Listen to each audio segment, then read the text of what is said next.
नमस्कार। दिन भर की बड़ी खबरों में आपका स्वागत है। मैं हूं आराधना। आज इस बुलेटिन में बात होगी देश में एक और परीक्षा को लेकर मचे बवाल की, कॉकरोच पार्टी के प्रदर्शन से बीजेपी की बड़ी मुश्किलों की। देखेंगे कैसे बंगाल में टीएमसी के बागियों ने किया पार्टी के हेडक्वार्टर पर कब्जा। राम मंदिर चढ़ावा चोरी मामले में हुआ क्या नया खुलासा। जानेंगे क्यों बैकफुट पर आई बिहार सरकार। और बुलेटिन के आखिर में बात करेंगे संसद के मॉनसून सत्र की। लेकिन दिन भर की तमाम बड़ी खबरों से पहले एक नजर आज की सुर्खियों पर। दिल्ली हिंसा मामले में आरोपी उमर खालिद और शर्जील इमाम को लगा बड़ा झटका। दिल्ली की कड़कड़ डूमा कोर्ट ने खारिज की दोनों की जमानत अर्जी। यूएपीए के तहत दोनों पर दर्ज है मामला। महाराष्ट्र के उप मुख्यमंत्री एकनाथ शिंदे की बिगड़ी तबीयत, अस्पताल में हुए भर्ती, कमजोरी और बुखार बताई जा रही वजह।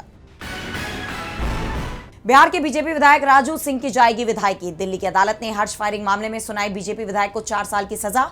विधायक की गोली से चली गई थी एक युवती की जान। मणिपुर में हिंसा जारी, कुकी समूहों ने सीएम खेमचंद सिंह की चुराचांदपुर यात्रा का किया बहिष्कार, लगाए सरकार विरोधी नारे। फीफा वर्ल्ड कप 2026 में आज कनाडा और मोरक्को के बीच होगा मुकाबला। ह्यूस्टन स्टेडियम में भिड़ेंगी दोनों टीमें। रात 10:30 बजे से शुरू होगा मैच।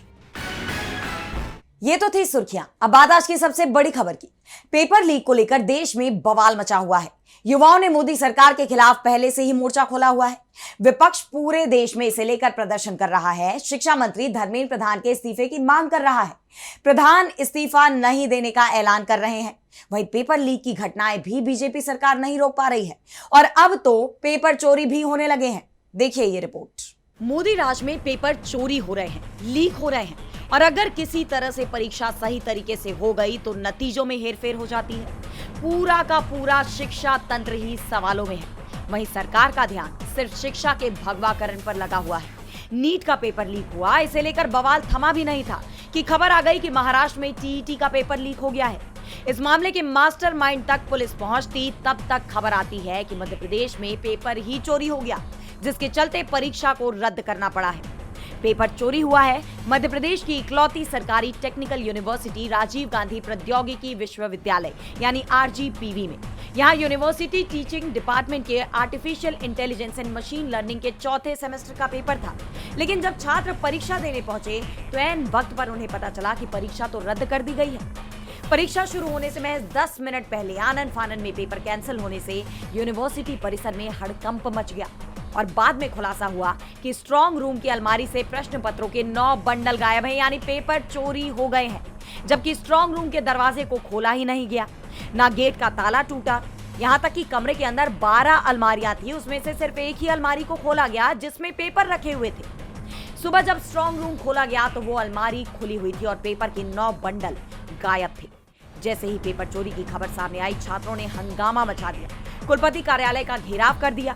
उन्होंने इस घटना के विरोध में जमकर प्रदर्शन किया। इस घटना पर यूनिवर्सिटी के वाइस चांसलर आलोक शर्मा का भी बयान आया है। उन्होंने इस घटना में छात्रों के शामिल होने के सवाल पर कहा, हमारे छात्र टाइम पे एग्जाम कराना चाहते हैं, तैयारी करना चाहते हैं, अपने घर जाके फैमिली से मिलकर आना चाहते हैं और लौट के आके फिर दूसरे सेशन में करना चाहते हैं। वो अपना रास्ता खुद बंद कर जाएंगे क्या? नहीं, वो नहीं है इसके पीछे। फिलहाल पुलिस ने केस दर्ज कर जांच शुरू कर दी है और ये पता लगाने की कोशिश की जा रही है कि प्रश्न पत्र आखिर गायब कैसे हुआ और इसमें किसकी भूमिका हो सकती है। लेकिन इस घटना ने कॉलेज प्रशासन के साथ ही राज्य की बीजेपी सरकार को भी कटघरे में खड़ा कर दिया है कि आखिर बीजेपी शासित राज्यों में ही क्यों इस तरह की घटनाएं सामने आ रही हैं। कांग्रेस ने भी इसे लेकर बीजेपी पर हमला बोला है। पार्टी ने एक्स पर पोस्ट किया कि बीजेपी सरकार में पेपर लीक के बाद पेपर चोरी भी होने लगे हैं। मध्य प्रदेश के राजीव गांधी प्रौद्योगिकी विश्वविद्यालय में परीक्षा से ठीक पहले क्वेश्चन पेपर ही चोरी हो गया, जिसके कारण परीक्षा रद्द हो गई। बीजेपी की नाकारा सरकार और उसका घटिया सिस्टम नए तरीकों से छात्रों का भविष्य तबाह कर रहा है, उनकी मेहनत और सपनों को रौंद रहा है। युवा इन्हें कभी माफ नहीं करेंगे। आप जानते हैं कि बार बार हो रही इन पेपर लीक की घटनाओं के खिलाफ कांग्रेस ने छात्रों की गूंज नाम से पहले ही अभियान शुरू किया हुआ है, जिसे युवाओं का भरपूर समर्थन भी मिल रहा है और अब इस घटना के बाद उसका आंदोलन और तेज होगा, ये भी तय माना जा रहा है। यानी ये पेपर चोरी बीजेपी पर भारी पड़ने वाली है। मध्य प्रदेश परीक्षा में गड़बड़ी को लेकर बीजेपी कटघरे में खड़ी हो गई है, तो वहीं बदतर होती जा रही शिक्षा व्यवस्था को लेकर दिल्ली के जंतर मंतर पर कॉकरोच जनता पार्टी का प्रदर्शन भी जारी है, जिसका आज 15वां दिन रहा। लेकिन ना तो प्रदर्शनकारियों का जोश कम हुआ और ना ही उनके इरादे कमजोर पड़े। युवा खुले आसमान के नीचे अपनी मांगों को लेकर डटे हुए हैं। इस बीच सोशल एक्टिविस्ट सोनम वांगचुक की सेहत को लेकर भी बड़ी खबर सामने आई है। देखिए ये रिपोर्ट। जंतर मंतर पर आंदोलन का माहौल पहले से ज्यादा गर्म हो चुका है। प्रदर्शनकारी साफ कह रहे हैं कि जब तक उनकी मांगे पूरी नहीं होंगी तब तक उनका संघर्ष जारी रहेगा। इसी आंदोलन के समर्थन में सामाजिक कार्यकर्ता सोनम वांगचुक भी भूख हड़ताल पर बैठे हुए हैं। आज उनके अनशन का 7वां दिन रहा और जानकारी के मुताबिक इस दौरान उनका वजन करीब 5 किलो तक कम हो चुका है। वांगचुक की सेहत को लेकर सीजेपी संस्थापक अभिजीत तिपके ने एक्स पर पोस्ट किया कि सोनम वांगचुक का वजन 5 किलो कम हो गया है और उनकी सेहत दिन ब दिन बिगड़ती जा रही है। अगर सरकार ने जल्द कार्रवाई नहीं की और प्रधान के खिलाफ कोई कदम नहीं उठाया तो सोनम वांगचुक सर को कुछ भी होने पर सरकार जिम्मेदार होगी। स्वास्थ्य में तेजी से गिरावट के बावजूद उन्होंने स्पष्ट कर दिया है कि जब तक कार्रवाई नहीं की जाती वो अपनी भूख हड़ताल समाप्त नहीं करेंगे। इसके अलावा अभिजीत तिपके ने आंदोलन को मिल रहे किसान संगठनों के समर्थन पर भी खुशी जताई। उन्होंने संयुक्त किसान मोर्चा का धन्यवाद करते हुए एक्स पर पोस्ट किया कि मैं संयुक्त किसान मोर्चा को शिक्षा मंत्री के इस्तीफे की मांग को लेकर जंतर मंतर पर हुए मुख्य न्यायिक समिति के विरोध प्रदर्शन में अपना समर्थन देने के लिए तहे दिल से धन्यवाद देता हूं। प्रदर्शनकारियों का आरोप है कि देश की शिक्षा व्यवस्था लगातार बदहाल होती जा रही है और इसके लिए शिक्षा मंत्रालय जवाबदेह है। उधर धरने पर बैठे युवाओं की सेहत लगातार बिगड़ रही है। कई दिनों से खुले आसमान के नीचे रहने, उमस और बदलते मौसम का असर अब साफ दिखाई देने लगा है। बीते दिन कुछ प्रदर्शनकारियों की तबीयत अचानक बिगड़ गई, जिसके बाद उन्हें एम्बुलेंस से अस्पताल ले जाना पड़ा। हालांकि अस्पताल पहुंचे युवाओं का कहना है कि इलाज के बाद वो फिर आंदोलन स्थल पर लौटेंगे, क्योंकि उनके लिए ये लड़ाई किसी व्यक्तिगत हित की नहीं बल्कि देश के भविष्य और शिक्षा व्यवस्था को बचाने की लड़ाई है। जंतर मंतर का ये प्रोटेस्ट बीजेपी के गले की फांस बन गया है और इसकी चर्चा सड़क और सियासत दोनों जगह तेज है। तो इधर पश्चिम बंगाल की सियासत में चुनाव के बाद से जारी घमासान अब अपने सबसे अहम मोड़ पर पहुंच गया है। टीएमसी में बगावत खुलकर सामने आ चुकी है। मामला अब सिर्फ आरोप प्रत्यारोप तक सीमित नहीं रहा, बल्कि पार्टी के नाम, चुनाव चिन्ह, फंड और पार्टी कार्यालय तक पहुंच गया है। बागियों ने टीएमसी के ऑफिस पर भी कब्जा कर लिया है। देखिए ये रिपोर्ट। पश्चिम बंगाल में टीएमसी की अंदरूनी लड़ाई अब खुली जंग का रूप ले चुकी है। कई नेताओं के इस्तीफों के बाद बागी गुट ने खुद को असली टीएमसी बताते हुए पार्टी के नाम और जोड़ा फुल चुनाव चिन्ह पर दावा ठोक दिया है। इसी विवाद को देखते हुए चुनाव आयोग ने ममता बनर्जी और ऋत्विक बनर्जी गुट के संगठन, अधिकृत प्रतिनिधित्व और पार्टी संरचना को लेकर जवाब मांगा है। इसी बीच विवाद तब और बढ़ गया जब ऋत्विक बनर्जी के नेतृत्व वाले गुट ने कोलकाता स्थित टीएमसी के राज्य कार्यालय पर कब्जे का दावा कर दिया। बागी गुट का कहना है कि कार्यालय की नई लीज उनकी वर्किंग कमेटी के नाम है। इतना ही नहीं, कार्यालय के साइन बोर्ड भी बदल दिए गए हैं और नए अध्यक्ष के नाम के बैनर लगा दिए गए हैं। दूसरी ओर ममता बनर्जी समर्थक नेताओं ने इसे जबरन कब्जा बताते हुए कड़ा विरोध किया। तनाव को देखते हुए कार्यालय के बाहर सीआरपीएफ और कोलकाता पुलिस की तैनाती बढ़ा दी गई। टीएमसी नेताओं ने बागी गुट पर पार्टी की पहचान छीनने की कोशिश का आरोप लगाया, जबकि बागी गुट का दावा है कि पार्टी के 2/3 संगठन का समर्थन उनके साथ है। इसी कड़ी में टीएमसी सांसद कल्याण बनर्जी ने बागी नेतृत्व पर तीखा हमला बोलते हुए विपक्ष को अपराधी घुसपैठिया करार दिया। बनर्जी ने असंतुष्टों को सीधी चेतावनी देते हुए कहा कि सिर्फ इसलिए कि कुछ गुंडों ने पार्टी बना ली है, क्या हमें ये स्वीकार कर लेना चाहिए? खेल की शुरुआत तुमने की है, लेकिन इसे खत्म हम करेंगे। ये लड़ाई हम 2 जगह लड़ेंगे, कानून की अदालत में और जनता की अदालत में। इसी बीच कोलकाता पुलिस ने कहा कि नियमित राजनीतिक गतिविधियों की अनुमति देने से पहले वो बिल्डिंग के स्वामित्व और लीज दस्तावेजों की जांच करेगी। अब इस पूरे विवाद की सबसे बड़ी लड़ाई दिल्ली में चुनाव आयोग के सामने लड़ी जाएगी, क्योंकि आयोग ने दोनों गुटों को 6 जुलाई शाम 5:30 बजे तक पार्टी के नाम, चुनाव चिन्ह और फंड पर अपने अपने दावे पेश करने का निर्देश दिया है। अब सबकी नजरें चुनाव आयोग के फैसले पर टिकी हैं। बंगाल की सियासत में जारी घमासान थमने का नाम नहीं ले रहा, तो बवाल राम मंदिर चढ़ावा चोरी को लेकर भी कम नहीं हो रहा। अभी तक इस मामले में 8 लोगों की गिरफ्तारी हो चुकी है और उन्हीं 8 लोगों के सहारे बाकी लोगों तक भी पहुंचने की कोशिश में पुलिस जुटी हुई है। इसी कड़ी में आरोपियों से पूछताछ की जा रही है और पूछताछ में एक आरोपी ने कई बड़े खुलासे किए हैं। देखिए ये रिपोर्ट। अयोध्या के राम मंदिर में चढ़ावे की चोरी के मामले में जांच जैसे जैसे आगे बढ़ रही है, वैसे वैसे नए खुलासे हो रहे हैं। पुलिस कस्टडी रिमांड के दौरान आरोपी अविनाश शुक्ला से हुई पूछताछ में कई ऐसी बातें सामने आई जो इस पूरे नेटवर्क को समझने में अहम मानी जा रही हैं। अविनाश शुक्ला ने कबूल किया कि चढ़ावे से निकाली गई रकम आरोपियों के बीच बांटी जाती थी। चोरी के सबूत मिटाने के लिए सीसीटीवी फुटेज डिलीट करने की कोशिश होती थी। जानकारी के अनुसार पुलिस ने कस्टडी रिमांड के दौरान अविनाश शुक्ला को करीब 45 दिनों की सीसीटीवी फुटेज दिखाए। पुलिस का दावा है कि वीडियो देखने के बाद अविनाश टूट गया। उसने चोरी में अपनी भूमिका मान ली। पूछताछ में उसने माना कि वो लगातार चढ़ावे की रकम में हेराफेरी कर रहा था। इस काम में वो अकेला नहीं था। पुलिस का कहना है कि अविनाश शुक्ला ने साफ कबूला कि उसने चोरी के पैसों से ही अपने भाई के नाम पर कार खरीदी थी, जिसे बीते दिन पुलिस ने जब्त किया था। अब पुलिस अविनाश के कबूलनामे के आधार पर आगे की जांच करेगी और इस पूरे प्रकरण में शामिल बाकी लोगों तक पहुंचने की कोशिश कर रही है। एक तरफ जांच तेज होने से मामले की परतें खुल रही हैं, वहीं दूसरी तरफ सत्ता पक्ष और विपक्ष के बीच जुबानी जंग भी तेज हो रही है। यूपी कांग्रेस प्रदेश अध्यक्ष अजय राय ने मुख्यमंत्री योगी आदित्यनाथ को चिट्ठी लिखकर राम जन्मभूमि मंदिर के चढ़ावे, दान, भूमि खरीद, निर्माण कार्य और वित्तीय अनियमितताओं की स्वतंत्र और फोरेंसिक जांच की मांग की है। उन्होंने मनी ट्रेल और डिजिटल रिकॉर्ड की जांच कराने का आग्रह भी किया है।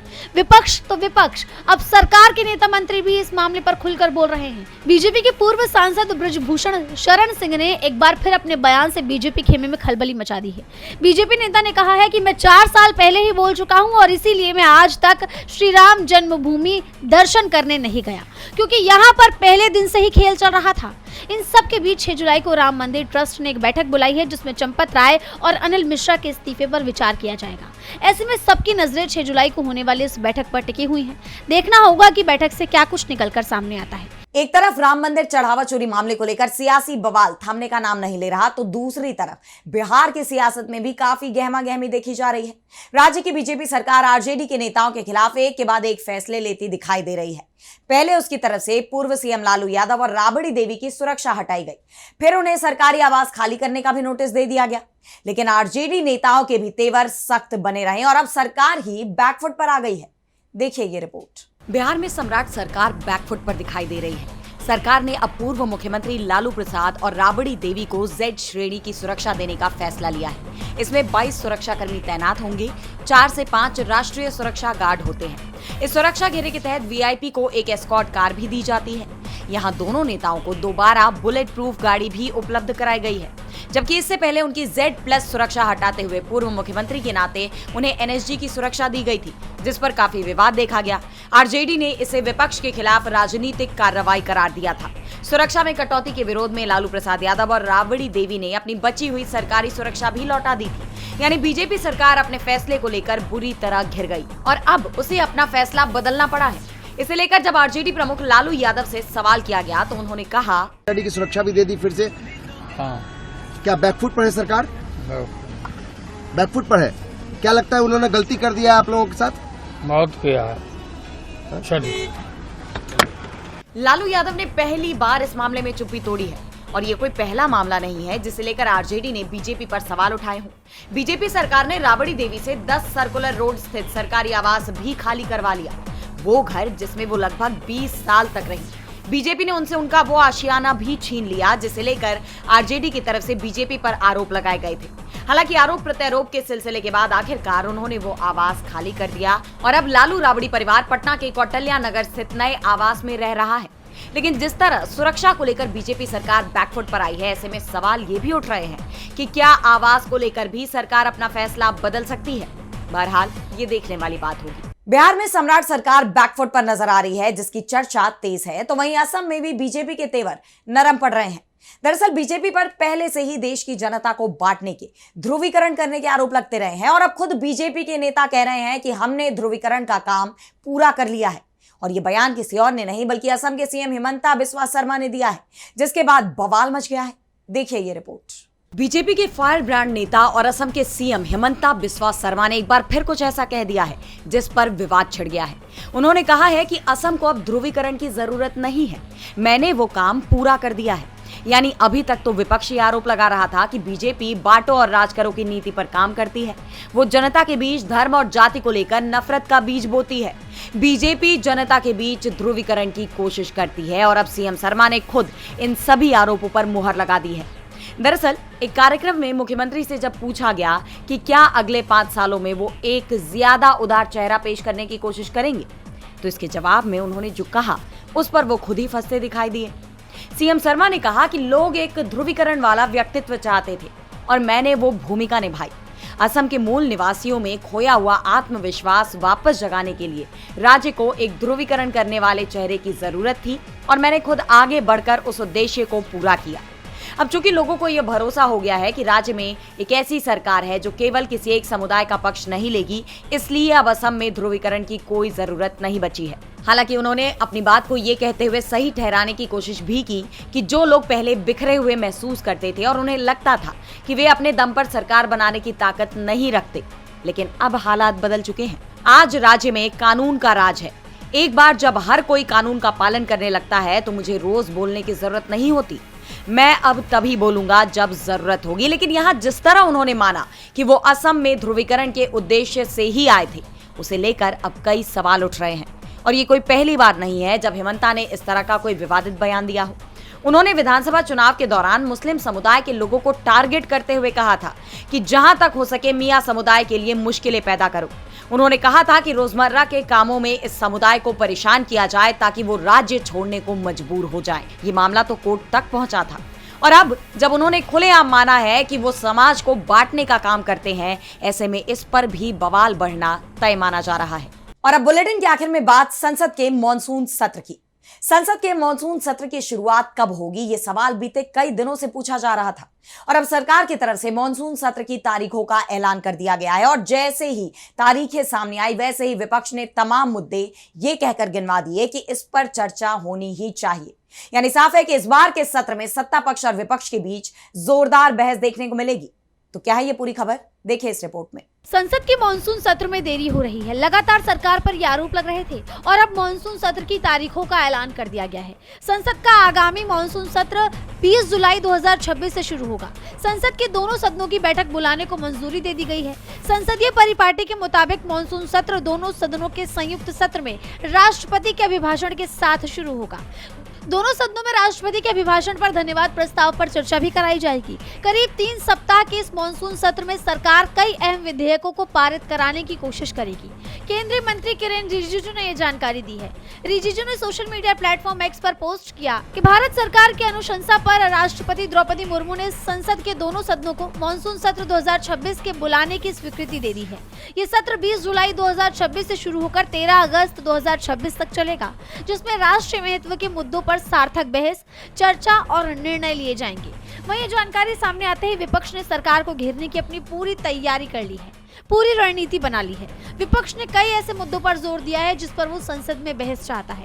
कांग्रेस महासचिव जयराम रमेश ने कहा, तो अरुणाचल घोटाला, मध्य प्रदेश के मुख्यमंत्री का घोटाला, जमीन घोटाला, राम ट्रस्ट चंदा चोरी, केदारनाथ बद्रीनाथ चंदा चोरी, ये एथेनॉल को लेकर किस वरिष्ठ मंत्री के लिए ये किया गया है, किसको फायदा होता है, किस मंत्री को परिवार को फायदा हुआ ये एथेनॉल से।